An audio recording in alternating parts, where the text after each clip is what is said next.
यदि आस्था है तो उलझनों में भी रास्ता है।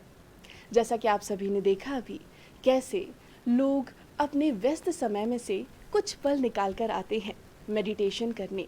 हम पहले देखा करते थे, पहले लोग अपने आप के लिए समय निकालते थे, परिवार के लिए समय निकालते थे, कुछ सोचते थे अपने बारे में, खुद को जानना चाहते थे। लेकिन आज की भागती दौड़ती ज़िंदगी में, रफ्तार भरी ज़िंदगी में लोग बहुत कुछ पीछे छोड़ते जा रहे हैं। लेकिन आज हम कैसे खुद को जान सकते हैं? दुनिया को तो सभी जानना चाहते हैं, लेकिन खुद को जानना बहुत महत्वपूर्ण है। हम खुद को कैसे जानें, अध्यात्म से कैसे जुड़ें, कैसे मेडिटेशन करके ध्यान केंद्रित कर सकते हैं, इन्हीं सब बातों पे आज हम चर्चा करेंगे हमारे खास कार्यक्रम में। आज कार्यक्रम में हमारे साथ मौजूद हैं हमारे आज के खास मेहमान परम पूजनीय श्री कमलेश जी पटेल जी। नमस्कार सर, आपका बहुत बहुत स्वागत है। मेरा सबसे पहला प्रश्न आपसे यही है कि आज की जो ज़िंदगी है वो बहुत भागती दौड़ती ज़िंदगी है, इसमें कैसे खुद के लिए वक्त निकाला जाए, कैसे अध्यात्म से जुड़ा जाए? हमारी जो फिलॉसफी है सहज मार्ग की अंडर श्री रामचंद्र मिशन, जो अभी हार्टफुलनेस से जाना जाता है, उसमें आध्यात्मिकता में भी इतना जोश नहीं देते हैं और भौतिकता में भी है। लेकिन हम दोनों में एक तरह के समन्वय लाना चाहते हैं कि आध्यात्मिकता में भी इतना न डूबे कि हम अपनी भौतिक जीवन की जो जवाबदारियाँ हैं उसको भूल जाए, है ना। जंगल में जाके रहो और माँ बाप यहाँ घर में पीड़ित हुए, उससे तो भगवान नहीं मिलेगा। बिल्कुल सर। और आध्यात्मिकता में भी इतना डूब न जाओ कि ये सब जिम्मेदारी भूल जाए, और भौतिकता में भी इतना न डूबे हैं कि हमारी जो खास आध्यात्मिक जिम्मेदारी है, अपनी जवाबदारी है अपने जीवन की, अपना अस्तित्व की, मैं जीवन की नहीं बोलता हूँ, अस्तित्व की जो जवाबदारी है वो आध्यात्मिकता ही साधी जाती है। ऐसे तो ध्यान करने से हमें इतना तो पता चल जाता है कि मैं इसमें कुछ भी नहीं कर सकता। कर्मण्येवाधिकारस्ते मा फलेषु कदाचन। यहाँ श्री कृष्ण भगवान कर्म की बात करते हैं तो ये प्रश्न उठता है कि मुझे जाना है मुंबई। मुंबई जाने के लिए टिकट लेना पड़ेगा, टिकट लेने के लिए कुछ पैसा चाहिए, पैसा कमाने के लिए कुछ तो करना पड़ेगा। बिल्कुल राइट। तो मुझे कर्म फल मालूम है कहाँ जाना है, मेहनत तो करना ही पड़ेगा कर्म फल को आगे रखे हुए। There are not only one karma phal but there are so many. बच्चे के पढ़ाई के लिए भी पैसा लाना है, वाइफ को कुछ चाहिए उनके लिए भी लाना है, घर को संभालना है, तो ये सब फल हो गए। हम जब काम करते हैं तो फल की आशा तो रखेंगे ही, लेकिन काम कर्म और श्रम में बहुत फर्क है। उस युग में, श्री कृष्ण भगवान के युग में, कर्म का कुछ और मीनिंग था। जैसे इसलिए श्रम और कर्म दो अलग शब्द बन गए। श्रम का मतलब है हम जो कुछ भी करते हैं शारीरिक मानसिक ढंग से। कुछ खेत में कुछ लगाया तो हमें आशा तो रहेगी कि हमको ये चाहिए, चावल चाहिए या गेहूँ चाहिए, वो श्रम हो गया। कर्म ब्रह्म विद्या के बारे में है। जो भी कुछ करें हम ब्रह्म विद्या के बारे में, अपनी तपस्या करें, साधना करें, ध्यान करें, वो सब एक ही फील्ड में आ जाता है। तो उसका परिणाम ईश्वर के हाथ में, वो दर्शन दे या न दे उनकी मर्जी। इसलिए कृष्ण जी कहते हैं कि उनके शरणागति में आ जाओ।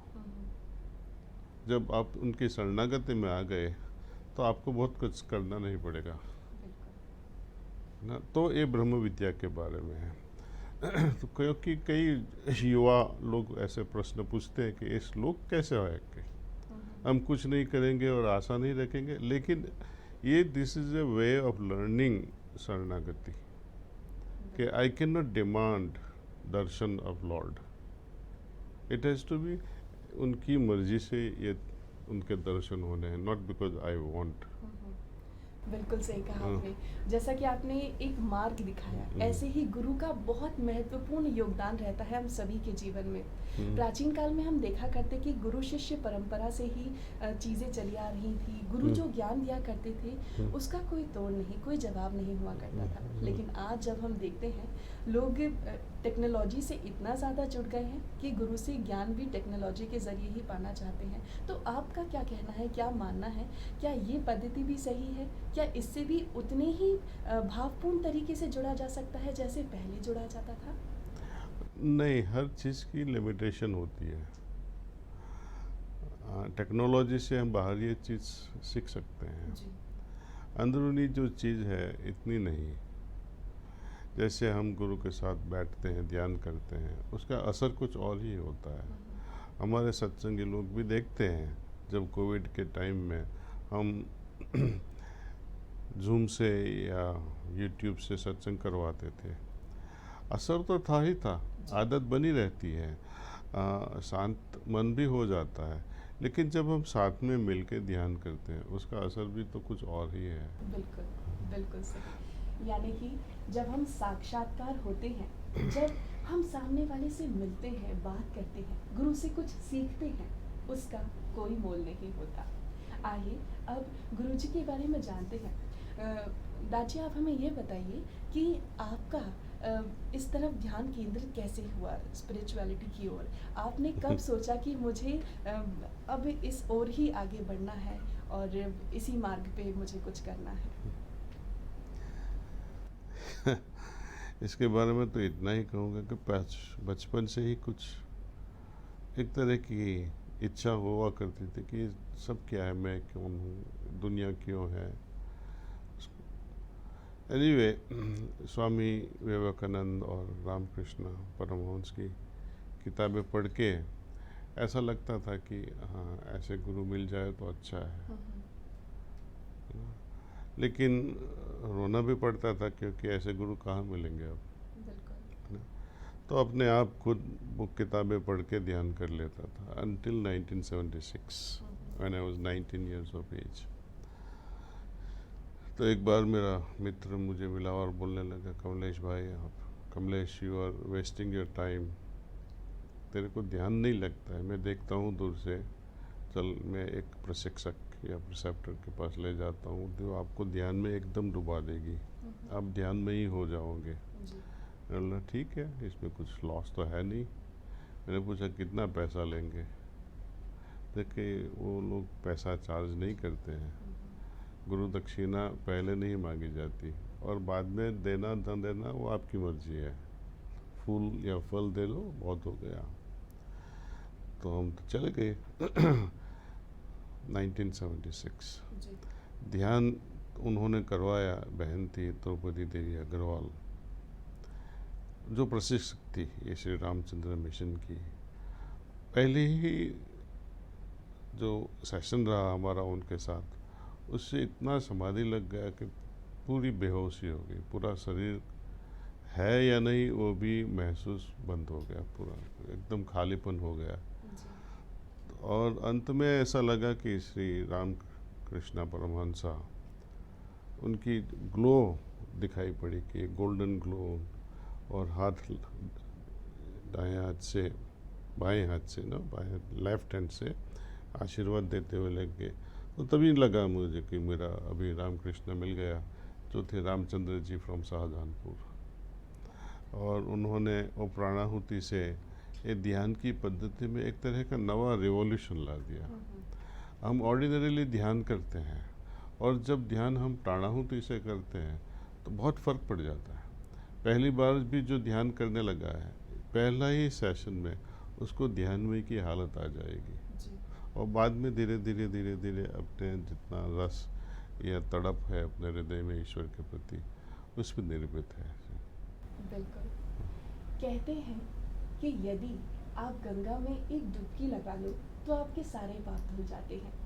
जब पहले मंदिरों की भी स्थापना हुआ करती थी, तब उसमें प्राण प्रतिष्ठा की जाती थी। जब भी हम मंदिर जाते हैं, एक हमें अलग ही अनुभव होता है। कई लोगों की आंखों से तो आंसू भी निकलने लगते हैं। ऐसा लगता है कि हमें साक्षात ईश्वर के दर्शन हो गए हैं। वो स्थिति, वो परिस्थिति क्या होती है? क्योंकि कई बार जब हम घर में बैठ के अपने घर के मंदिरों में प्रार्थना करते हैं, वो अनुभव, वो अनुभूति हमें नहीं होती है, जो मंदिर में जाने के बाद, वहाँ दर्शन करने के बाद होती है। वैसा ही अनुभव होता है, वैसा ही हल्कापन महसूस होता है उस मंदिर से बाहर निकलने के बाद कि आज हम ईश्वर से अपनी सारी गलती उनके सामने मान के आ गए हैं। तो ये क्या शक्ति होती है? ये शक्ति अपनी मान्यताओं पर आधारित है। यदि हम में एक श्रद्धा है जी। कि यहाँ ईश्वर का स्थान है, यहाँ पवित्रता है, और हमारे जैसे कई लोग वहाँ आके ऐसी ही सोच से, ऐसी ही श्रद्धा से जब आंखें बंद करते हैं। अब देखो, सब आंखें क्यों बंद करते हैं? तिरुपति या ऐसे बड़े बड़े बड़े स्थानों पे, पूजाओं के स्थानों पे लोग 8 घंटा, 2 घंटा, 24 घंटे की लाइन लगाते हैं जी। और फटाफट फटाफट फटाफट पकाते हैं। लेकिन उनकी जो श्रद्धा होती है, आते ही आंख बंद हो जाती है और अंदर अपने हृदय में कुछ फलीभूत होता है, उसका अनुभव करने की कोशिश करते हैं, है ना? तो आंख ऑटोमेटिकली बंद क्यों हो जाती है, जिसके लिए हम दर्शन के लिए इतना लाइन में खड़े रहे हैं। और मंदिरों में क्या होता है कि बहुत लोग की भावना, श्रद्धा एक ही होती है, जी। तो इससे एक तरह का एटमॉस्फेयर या माहौल क्रिएट हो जाता है। और जिन्होंने प्राण प्रतिष्ठा की, उस पर भी आधारित है। हर मंदिरों में उसका जो डिवाइन चार्ज होता है अलग है। जो ऋषि मुनियों ने मंदिर में चार्ज लगाया था, वो एक संकल्प से लगाया था कि ये चार्ज इतने सालों तक रहेगा, ये चार्ज। और चार्ज धीरे धीरे धीरे खंडित भी होता जाता है, जैसी जैसी एक्टिविटीज़ उस पर भी आधारित रहता है। आजकल मंदिर बनते हैं, मंत्र बोलते हैं, लेकिन यौगिक संकल्प बिना उसमें चार्ज आप जितने भी बोलते रहो, होएगा नहीं। जो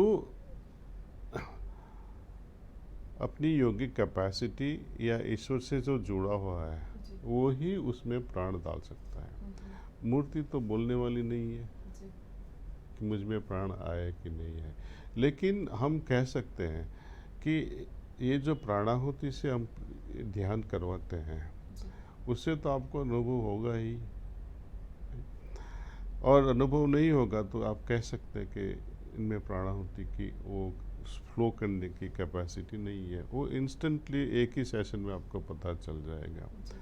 तो ध्यान जो हम करते हैं, उसको साइंटिफिक से भी हम अप्रोच कर सकते हैं। साइंस कैसा कि आप एक दिन आधा घंटा बैठ जाइए वही प्रोसेस से, वही प्रक्रिया से। दूसरे दिन वही प्रक्रिया, लेकिन प्राणाहुति के साथ आप ध्यान कर लो और दोनों में फ़र्क देख लो। ऐसे ही तो साइंस में रिसर्च होती है, न्यू मेडिसिन जो बनती है उसको प्लेसेबो के साथ करते हैं, जहाँ कुछ होता नहीं दवा और दूसरे में दवा होता है ना? तो दवा का असर कब पड़ जाएगा, है ना? वो पता चल जाएगा। सी तो इसी तरह हम अनुभव करते हैं, ये पूरा अनुभव की बात है। बिल्कुल ऐसे ही हमें ईश्वर का भी अनुभव होता है। हर व्यक्ति की एक अलग दिनचर्या होती है। हर व्यक्ति को अपने समय को अलग अलग हिस्सों में बांटना होता है और उसी के अनुसार वह अपने पूरे जीवन में हर दिन एक अलग कार्य को करता है। दाजी, आप हमें ये बताइए कि हर व्यक्ति जो खुद से भी दूर होता जा रहा है, वो अपनी जो दिनचर्या है उसका मैनेजमेंट, टाइम मैनेजमेंट, ये सारी चीज़ें कैसे करें ताकि वो खुद से, परिवार से जुड़ सके? खुद से दूर होना वो महापाप है। क्योंकि खुद के लिए भी वक्त नहीं है आज की ज़िंदगी में। हम जब कहते हैं कि स्वास्थ्य किसका अच्छा है, और स्वास्थ्य है क्या, स्वास्थ्य का मतलब है क्या? स्व में जो स्थायी हुआ है, बाहरी चीज़ों में जो स्थायी हुआ है, वो मेंटली गया, उसका मन हमेशा बाहर ही रहता है। जो स्व में स्थायी है, लेकिन कोई कहे कि मैं बाहर जा रहा हूँ स्व के लिए, लेकिन स्व के बाहर जाना उससे आपकी आत्माइक उन्नति तो होने ही वाली नहीं है। हाँ, फिजिकली कहो या हम फाइनेंशियली कुछ अर्न कर सकते हैं या फॉर फिजिकल सेटिस्फैक्शन हम बाहर जा सकते हैं, वो भी गलत है। जी। हम स्व में स्थायित होके भी बाहर जाके काम कर सकते हैं, जैसे उसको हम क्रिया योग कहेंगे। जी। क्रिया योग का मतलब है कि हम कुछ भी क्रिया करते हैं फिर भी हमारा मन वो कमल के पत्ते जैसा रहता है, वो क्रिया में डूबता भी नहीं, काम करता रहता है, उससे बिगड़ता भी नहीं है या उछलता भी नहीं है। तो अगेन गीता की फिलॉसफी है ऐसी। जी। और ऑटोमेटिकली ये ध्यानमयी हालत से ही होती है। जब हमने ध्यान किया सुबह और बाद में जो ध्यानमयी हालत चली रहती है, तो उससे हमारा मन अपने स्व पे केंद्रित होके काम कराता रहता है। दुनियावी चीज़ों में भी खाना बनाना, खाना या पढ़ना या पढ़ाना, वो सब कुछ अपने आप वो ध्यानमयी हालत में होता रहता है। ऑफ कोर्स कोशिश तो हमारी करनी चाहिए, ऑटोमेटिक तो कुछ होने वाला नहीं है। बिल्कुल। शुरू में हम कोशिश करते हैं, जैसे हम साइकिल चलाते हैं या कार सीखते हैं या स्कूटर सीखते हैं, कोशिश तो होएगी ही, लेकिन बाद में वो नैसर्गिक प्राकृतिक या ऑटोमेटिक हो जाता है। It becomes a reflex action. बिल्कुल सही। हम क्रिया योग की बात कर रहे हैं। यदि हम योग की बात करें तो हम ये जानना चाहेंगे कि योग क्या सिर्फ व्यायाम का एक माध्यम है या योग के जरिए हम अध्यात्म से भी जुड़ सकते हैं?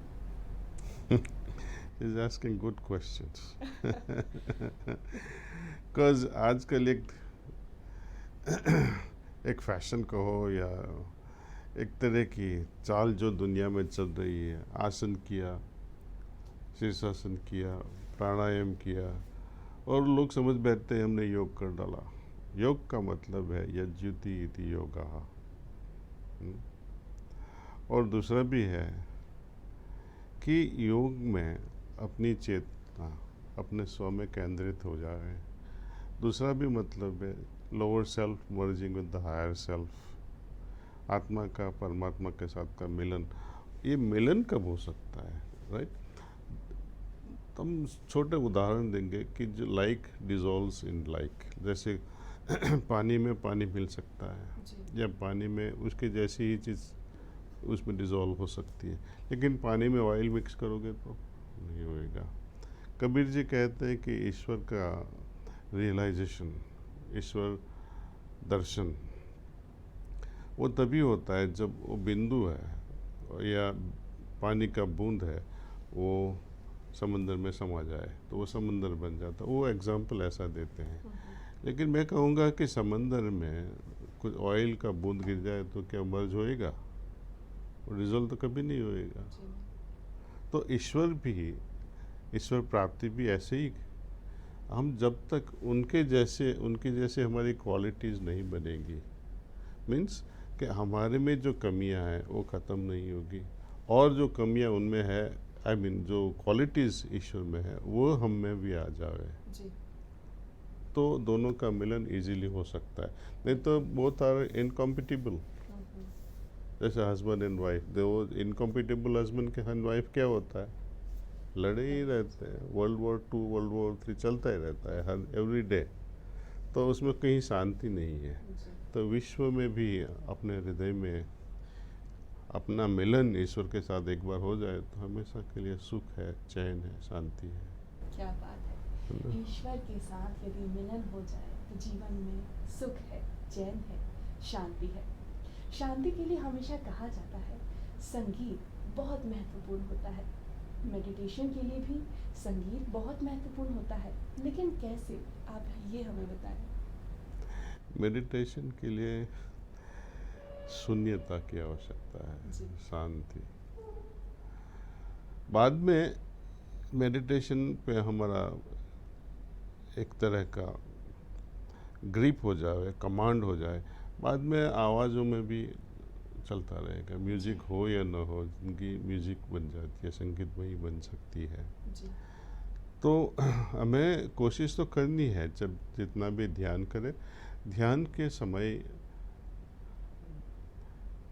और कुछ आवाज़ नहीं रखना है, कोई म्यूज़िक भी नहीं। कई लोग रखते हैं रागा या फ्लूट म्यूज़िक या पहाड़ी म्यूज़िक रख लेते हैं, लेकिन मेरे अनुभव से की बात करता हूँ कि इवन मंत्र जब हम जपते हैं ध्यान के दरमियान, वो भी हमें डिस्टर्ब करते हैं। जी, कई लोगों का ये मानना है कि यदि हम ओम का उच्चारण करके मेडिटेशन करते हैं तो वो ज़्यादा ध्यान केंद्रित करता है, तो मेडिटेशन के भी कई रूप होते हैं, तो उस बारे में भी आप हमें थोड़ी जानकारी दें। आप ही करके देखो, ओम ओम ओम कर देंगे तो आप ध्यान में कब डूबोगे? ध्यान को हम लूजली इंग्लिश में ट्रांसलेट करते हैं मेडिटेशन, लेकिन मेडिटेशन और ध्यान दोनों शब्द में बड़ा फ़र्क है। जी। इंग्लिश में मेडिटेशन को बताया है thinking on one object continuously, एक चीज़ पे बार बार सोचना, उसको मेडिटेशन कहते हैं। जी। लेकिन हमारा जो शब्द संस्कृत में है, हिंदी में है ध्यान, उसका मतलब क्या है कि हम एक सोच से किसी चीज़ पे हमारा मन लगाते हैं और वही सोच से पार होकर वही वस्तु का हम अनुभव करते हैं। जैसे हम ईश्वर पे ध्यान लगाते हैं तब ईश्वर के बारे में सोचते हैं, ईश्वर क्या है उसकी फिक्र नहीं करते, उनका रूप कैसा है उसकी भी फिक्र नहीं करते हैं। लेकिन ये जब विचार रखा कि हमने ईश्वर पे ध्यान करना है जो हमारे हृदय में है ही है, तो विचार एक बार ऐसा बंद हो जाएगा जी। और ईश्वर की जो क्वालिटीज़ है वो अपने में धीरे धीरे धीरे वो एक्सपोज होने लगती है। तो वो ध्यान हमको विचार से अनुभव की तरफ ले जाती है। वो ध्यान में यदि विचार ही चालू रहे ईश्वर के बारे में तो वो ध्यान नहीं है, वो रुक गया है। सपोज आप ध्यान करो श्री कृष्ण भगवान के रूप पे, कैसे करोगे? किसी चीज़ को आपने देखा होगा उसके बारे में ही आप सोच सकते हो, नहीं तो वो इमेजेस के बाद इमेजेस आती रहेगी। वो भारद्वाज जाएगा या नया हीरो जो कृष्ण का है वो आ जाएगा या पुरानी फिल्म का आ जाएगा, या नहीं तो जो हमने वो फोटोग्राफ्स देखे हैं वो ध्यान में आ जाएगा। क्या वो सही है? और शिव के ऊपर हम पूजा करें, ध्यान करें तो कौन सा रूप लेंगे? जो फिल्म में हमने देखा किया या पिक्चरों में दिखा। तो हमारा मन जब ध्यान करते हैं ईश्वर पे तो एक तरह का न्यूट्रल भाव पे आ जाना चाहिए और कहना कि प्रभु पता नहीं आप हो या हो वही पता नहीं, मुझे एक भाव होना है ऐसे। लेकिन आपका अनुभव करना ये इच्छा तो है ही है, तड़प तो है ही है। लेकिन जब मैं सोचता हूँ कि आप यही फॉर्म में हो तो प्रॉब्लम हो जाता है। जी। क्योंकि वो सच है या झूठ है वो दूसरा प्रॉब्लम मेरे सब मेरे कल्पनीय। कल्पनीय। जी। तो आप जैसे हो वैसा मुझे अनुभव कराओ। बिल्कुल। तो इस तरह से हम धीरे धीरे धीरे जितनी अपनी पवित्रता बढ़ती जाती है उतना ही हमारा मन उस चेतना की ओर डूबने लगता है। बिल्कुल। हाँ? यानी कि यदि हम अपनी कल्पना शक्ति से ईश्वर को खोजेंगे तब हम ज़रूर ही ईश्वर तक पहुंच सकते हैं। ईश्वर के पहुंचने के यदि हम 3 बिंदुओं की बात करें जो कि अक्सर आप कहते हैं, तो आप क्या कहना चाहेंगे, कैसे हम ईश्वर तक पहुंच सकते हैं? पात्रता बढ़ानी है, अपनी तड़प बढ़ानी है। हम दो ही की बात करेंगे। 2 ही बात करेंगे, पात्रता बढ़ानी है, अपनी तड़प बढ़ानी है और मेडिटेशन भी साथ आपको करना है। यदि आप ये सब करेंगे तो आप ईश्वर तक अवश्य ही पहुंच सकते हैं। जाते जाते यदि आप लोगों को कुछ कहना चाहेंगे आज के परिप्रेक्ष्य में, तो आप क्या कहेंगे, क्या संदेश है आपका? लोग कहते हैं ईश्वर साक्षात्कार करो या हम कौन हैं, मैं कौन हूँ, खुद को जानना, ये गलत फहमियाँ हैं। ईश्वर को जान कभी नहीं सकते हम। जो असीमित है असीमित को कैसे जान सके?